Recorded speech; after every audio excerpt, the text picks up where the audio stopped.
You can come out. I know you're there, Hunter. I know these woods like the back of my hand, and I can tell when there is someone here who doesn't belong.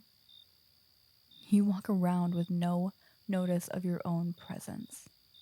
You aren't exactly quiet.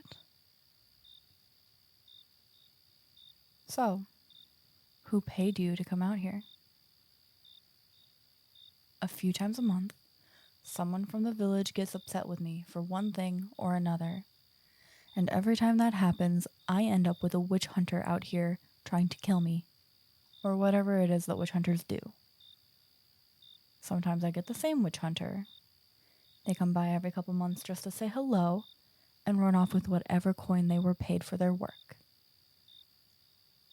You're new though. I haven't seen your face around the woods or around the village before. So I repeat my question. Who paid you to come out here? Fucking Thomas. Of course, it was fucking Thomas, that prick. Well, go on. What did he tell you my great crime was this time? Yes, this time. Most of the time, Thomas is the one sending these witch hunters out here, for some reason or another. The last time he told the hunter, who he paid quite a pretty penny to, might I add, that I turned his sister into a toad. He doesn't have a sister. So what did I, quote unquote, do to Thomas this time? He told you that I slipped him a love potion, and now he's in trouble with his wife. All because she heard him ask me out the last time I was in town to shop. Fucking brilliant. Listen, let's get one thing straight. Thomas flirts. With everyone. Everyone in the village knows it. His wife just chooses to remain ignorant to the fact that her husband is the village bicycle. Or at least he wishes he was. Thomas tries to convince me to go out with him every time he sees me in town. And every time that he does, I tell him to not so nicely stick it where the sun doesn't shine. That's probably part of the reason that he sends so many witch hunters after me. He doesn't take rejection well. Let's put it that way. I don't even work in potions. Or not love potions. I mostly work in healing magic, so the strongest potion I can make is a basic healing potion. But that only fixes small scrapes and cuts. And a love potion, forget about it. That kind of potion is too much for my skills, and besides, I'm not really into the questionable morals behind love magic, let alone using a love potion. The whole concept just feels icky to me. That's not real love. You can't brew or craft real love. It has to happen naturally. Anything else is just superficial and wrong. You're giving me a look that says you don't fully believe me. That, or you do believe me, and you're having conflicting morals about the money you were paid to bring me to justice. So, how about this? Why don't you come to my cottage with me? It's just up the path. You can have a look around. I can prove that I don't have any love potions. You could feel good, or better, about not doing the job you were hired for. And then you can be on your merry way. Whatever way that is for you. Sound like a deal? Good. Follow me then. So, out of curiosity, what is your next step after this? Like I said before, your face is new to me. Just passing through or something else? You're looking for work. Well, witch hunter, you might want to consider finding a different profession. You're going to be in short supply of witches in these parts. I'm the only one around. And as often as the villagers send witch hunters after me, they kind of need me around here. I know earlier I said that I mostly work in healing magic. And that part is true.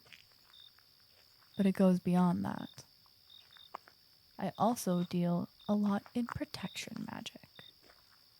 Specifically protection for the village and the surrounding forest. On some kind of deep level, the villagers know this, which is why they tolerate me living so close to them and engaging in some aspects of town life. What am I protecting them from? Lots of things, really. The forest used to be home to some nasty elements.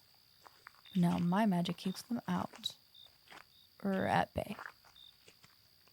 The wards I put up protect against most of the magical creatures that would want to rampage around the village.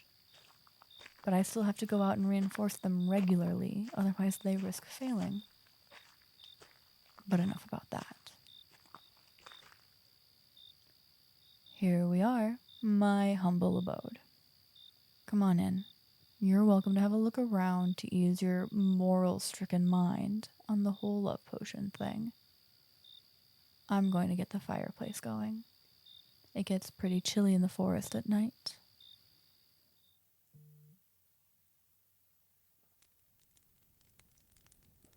So, Hunter, satisfied with your little search around my cottage here? Good. I'm glad that you feel somewhat less conflicted about the whole situation.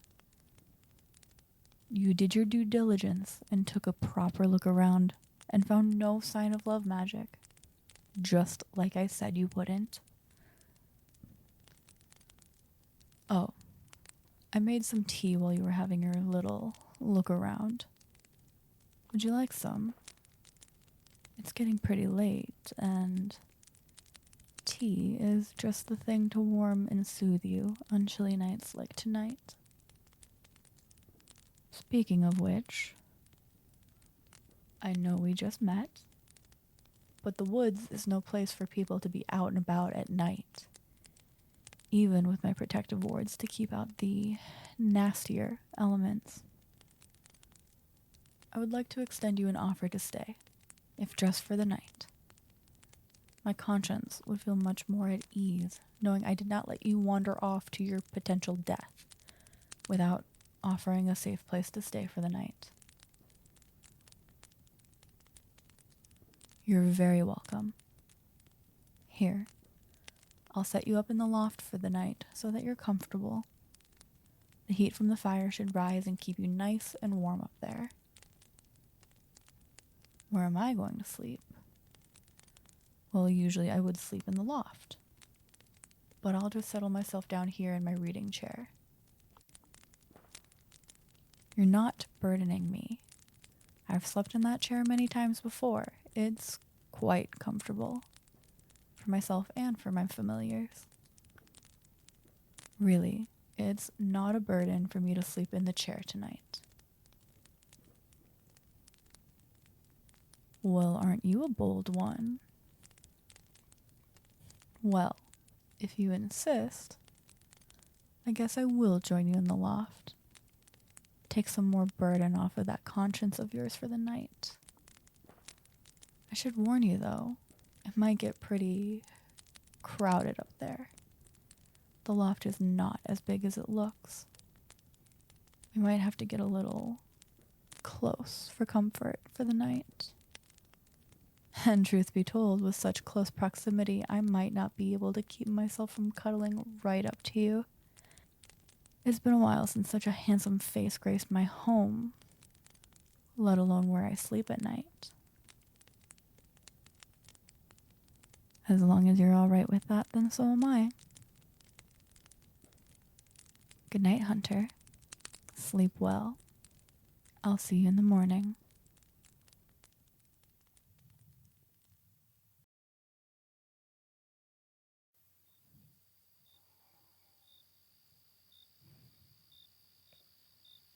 Well, if it isn't my favorite local witch hunter. Although, word around the village is that there's a fantastic new blacksmith apprentice. I might need to come up with a new nickname for you. Took you long enough to come back and see me. Dare I say I've been missing that face. Sounds like Jasper has been putting you to good work down at the forge, keeping you busy. I really am happy to see you again, Hunter. But do tell me, what brings you out into my neck of the woods on this fine evening? Did you get another bounty for my head? You just wanted to see me. Well, aren't you just darling? And your timing couldn't be more perfect. Care to take a walk with me? I have some things that I need to do and would appreciate the company. Wonderful. Let me just grab my cloak from the house and we can head out. Ah, I see you've met one of my familiars. Hunter. This is Salem. He is one of my familiars. Yes, one of them. I have a handful that live in the woods with me. They tend to come and go as necessary. I don't keep as tight of a leash on my familiars as some other witches might choose to. Salem here helps patrol the borders of my protective wards. He's agile and he blends in with the forest floor, especially at night, being a black cat and all. Oh no, he's not going to be accompanying us tonight. He just came home to make his report and get some well-deserved rest, since you and I will be taking care of things in his usual territory. Speaking of, we'd better get going. Don't want to be out here all night, you know, in case something happens. So tell me, how have you been adjusting to your new life in the village? I must admit, when I heard that you'd decided to stick around and become the blacksmith apprentice, I was a little surprised. Most of the witch hunters that I've encountered were keen to stay witch hunters. Our encounter last month made you rethink the witch hunter gig? Huh. I'm honestly a little flattered that I had such a strong impact on you. And I'm glad to hear that you've been adjusting well and getting settled in. I'm sure that the girls around the village have all been fawning over you. It's not very often that a handsome new face like yours appears around here, much less one that sticks around. Tell me, who's the biggest flirt in town? My money is on Claudia. She was always such a flirt, even with me when I first started becoming a part of village life. You caught that, didn't you? Yes, I do think you have a handsome face. You really shouldn't be surprised by that, though. I'm sure you've heard it plenty from the other girls in the village since you decided to stick around. Just accept the compliment, okay? No need to be shy about it. Although that blush dusting your cheeks is rather cute, if I do say so. What are we doing out here anyways? That's right, I didn't really explain to you what we were doing out here. Remember the last time we spoke, how I said that part of the reason I'm sort of welcome in the village is because I offer them protection? Yes, a few of my protective wards are starting to weaken, and I need to go reinforce them. That's what Salem came to tell me. I was planning on checking them myself anyways, but he came home to make sure I knew. Why not reinforce them during the day?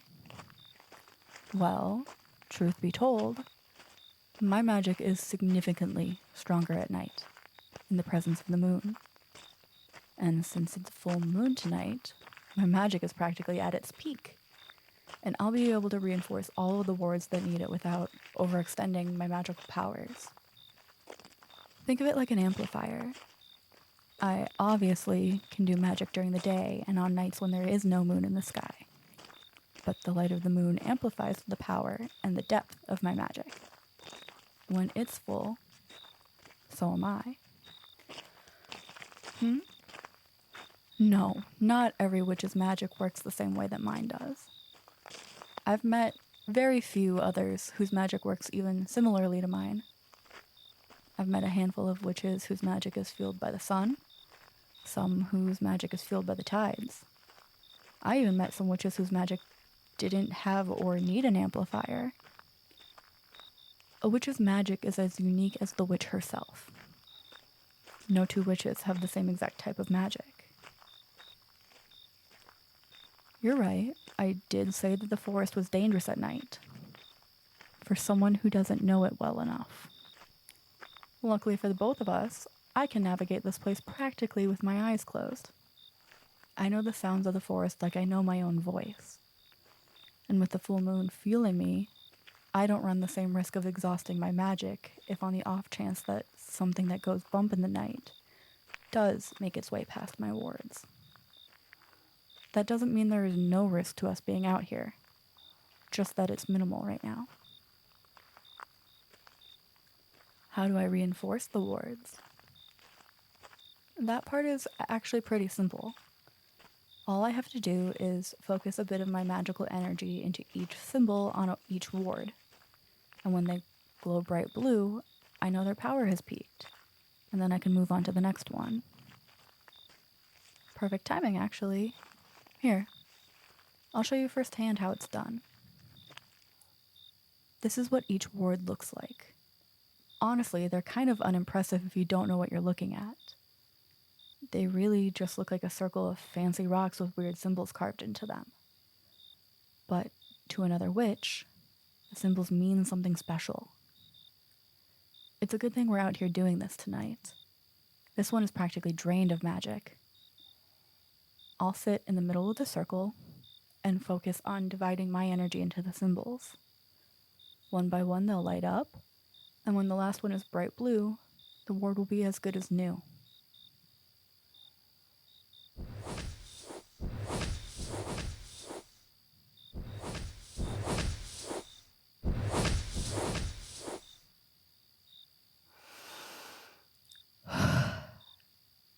There. How many of these do I need to fix tonight? Based on what Salem reported, I'll only need to reinforce 3 more tonight. The rest are stable for now. How many do I have? I think in total I have 20 or so scattered throughout the forest. They're able to cover an impressive territory, but the forest is rather large. No, I've never had to reinforce all of them in one night. They wane in power depending on how often they're being activated. Some areas of the forest are bigger targets for devious magical creatures, so I have to recharge those wards more often than the others. Speaking of, we better get a move on.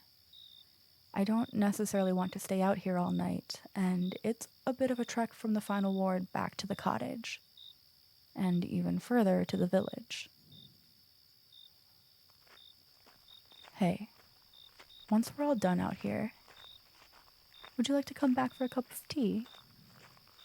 That way we can properly catch up, sipping on a nice hot cup of tea, enjoying the warmth of the fireplace. All right, yes, you caught me. I am inviting you to stay the night again. Oddly enough, I missed having the presence of another person staying with me in my little cottage. And that's something I'd never thought I'd say.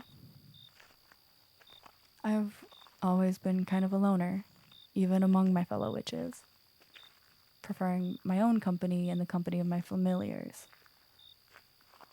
But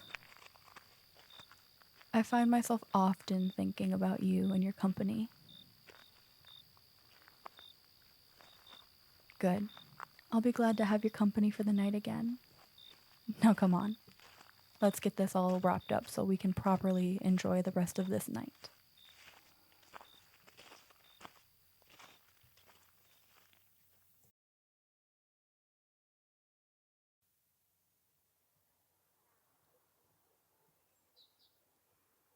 Good morning, Hunter. I trust that you slept well based on all of your snoring last night. No, you didn't keep me up. No need to worry about me. I got plenty of rest. It's actually rather comforting to have your presence beside me at night. I managed just fine. Why am I up so early then? I figured I would be a good host and get up and make us both breakfast. You were asleep for a little bit longer than I had anticipated, so I've already eaten. Feel free to help yourself to as much food as you desire. I've had my fill for the morning. What are the cards I'm playing with? Well, first of all, Hunter, I am not playing with these cards. I am reading them. These, my dear, are tarot cards. They are not cards you play with, and they require a fair amount of respect. With the right witch and the right magic, they can be used to divine the future and one's true feelings. I'm a little out of practice with my own cards, so I figured why not give them a good dusting and practice a little while I was waiting for you to wake. Yes, they can divine the future. Well, I should say they can suggest probable futures. Nothing is set in stone until it has actually come to pass. Even then, with the right magic, some things can still be undone. The future is a fickle thing after all. Don't touch the cards. It's bad luck to touch a witch's cards if she has not given you permission. Yes, I know how that sounds. But it's not some silly folk superstition. There's magic behind it. Are you being serious? You want me to do a tarot reading for you? I mean, of course I can do it. It's not like readings can only be done for the person reading the cards. Why do I hesitate? It's just that tarot readings can be an extremely personal exchange. The questions we ask them are just as personal as the answers we might receive. And I wouldn't want to step over any boundaries of yours by agreeing to do a reading for you without you knowing that. No, not every tarot reading has to be personal. But usually the questions that you want to ask when you do read tarot end up being at least a little personal. Most of the time you're looking for some kind of clarity in your life, be it in your career, your family, or even a relationship. You're positive that you want me to do a tarot reading for you. Okay then, what kind of questions are you hoping to get answered? Sorry. Sorry. You want me to do a love reading for you? Are you sure? Like absolutely, positively sure that you want me to dive into your love life like that? Okay. What? No, I'm not blushing. My face is not turning red. I don't know what you're talking about.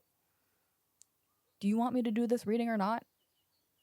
Then sit down and stop teasing me, please. Thank you. Okay. Do you have specific questions that you want to ask the cards? Or are you looking for a more generalized reading? More generalized. Okay. Yeah. I can do that. I know just the spread for this, actually. All right. For this first card I pull, I want you to think about yourself in this dynamic. And then when it feels right, tell me to stop and I will pull the top card from the pile. Here, hold this as well. It'll help direct your energies into the cards and give you a more accurate read. I know this sounds silly, but it works. Trust me. It may seem silly to somebody who's not a witch, but it is very, very real. I'm going to start now, okay? Just tell me when to stop.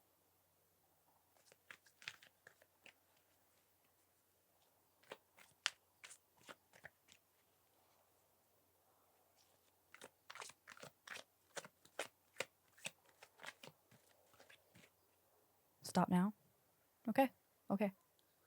I'll put this card here, and I'll reveal all of the cards once we've finished pulling them, okay? Good. For this next card, I want you to think about the other person. Same deal as before.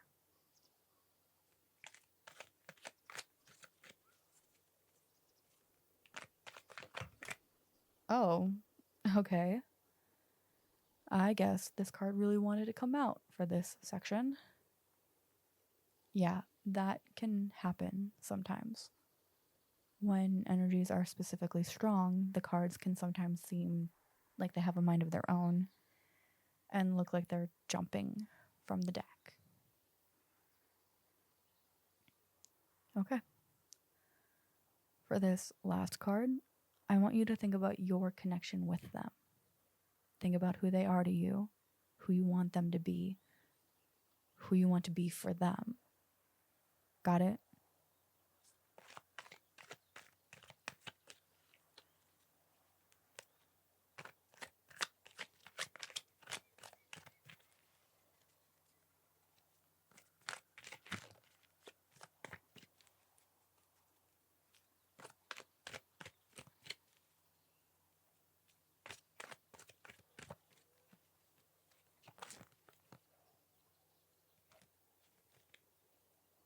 Stop here. Okay. Now that we have all of the cards for this spread, I'll turn them over one at a time and tell you what each of them represent. Reading tarot is not an exact science. There's a lot up for interpretation depending on the witch and the deck of cards. But a full spread like this will give you a really good idea of what you should expect. So for the first card, this represents you in the dynamic. The card that in this position is the Knight of Cups. Interesting. Although I can see you in this card, so it does make sense. The Knight of Cups is a seducer and a charmer. He wears his heart on his sleeve and has undeniable chemistry with those around him. I've seen the way you interact with the rest of the village, and it certainly applies to you. Me? Flirting? Oh no. No, I don't know how to do that. I'm just relaying what the cards are telling me. It's important to know that the Knight of Cups is also seen as a sign that whatever you choose to do, you'll be emotionally supported in the process. That you should receive the love that comes your way. Does that all make sense for you? Good, good. That means we're going in the right direction. Okay. So the next card represents the other person, the one you're interested in knowing more about. This person is represented by... Oh, there's 2 cards here. Huh. That really just means that your energy was particularly focused on this person. So the cards were able to read that energy more strongly and were able to really dive into this person. Let's take a look. The first card is the Sun. This card essentially says that you see the other person as a strong and warm presence, a sense of energy with a whimsical attitude. They are the shining sun at the end of a series of gray, dull days in your life. And the second card is the High Priestess. The High Priestess is commonly seen as the divine goddess, a true source of femininity and divinity. She is also linked to a sense of serenity, which tells me that you see this other person as some kind of anchor for you.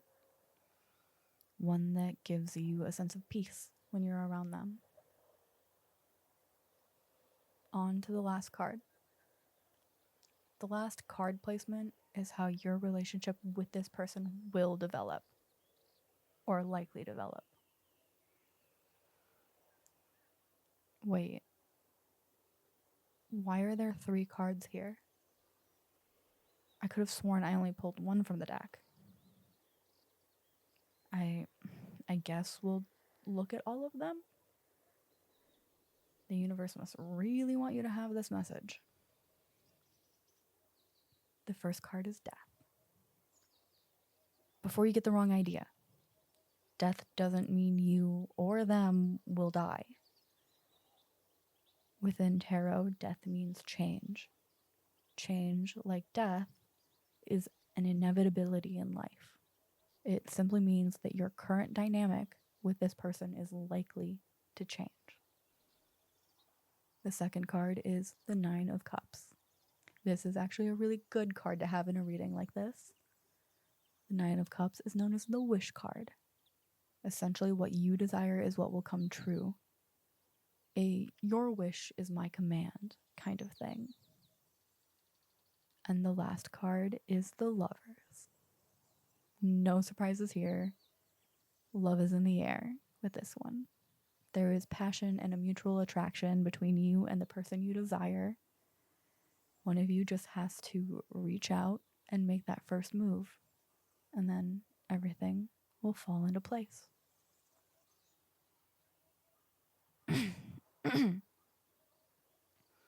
Well, that was certainly an insightful reading.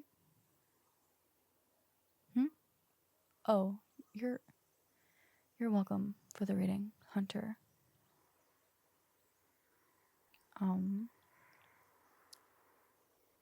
You're holding my hand. Hunter, why are you...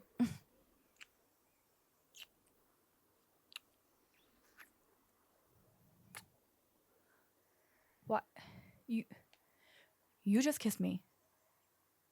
Wait, am I the person that you were thinking of during that reading? I am?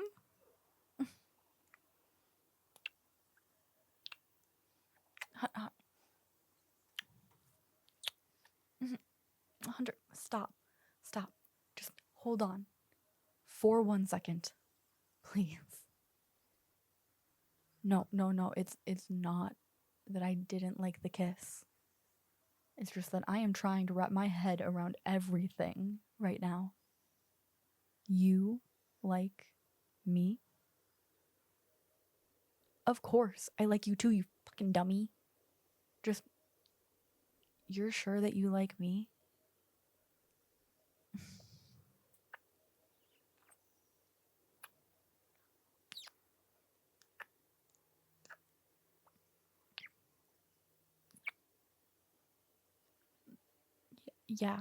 Yeah. That answers my questions loud and clear. Hunter.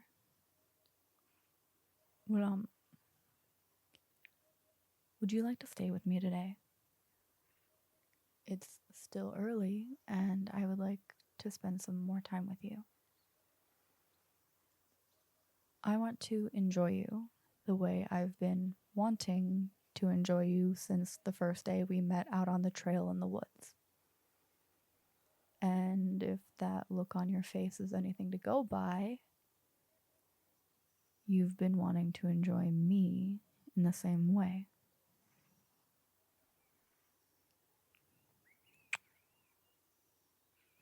Come on. Let's go back up into the loft and go back to bed for a little bit. I want to properly cuddle with you, not just cuddle with you because we've drifted closer. And once we're awake again for the day, we can see where things take us.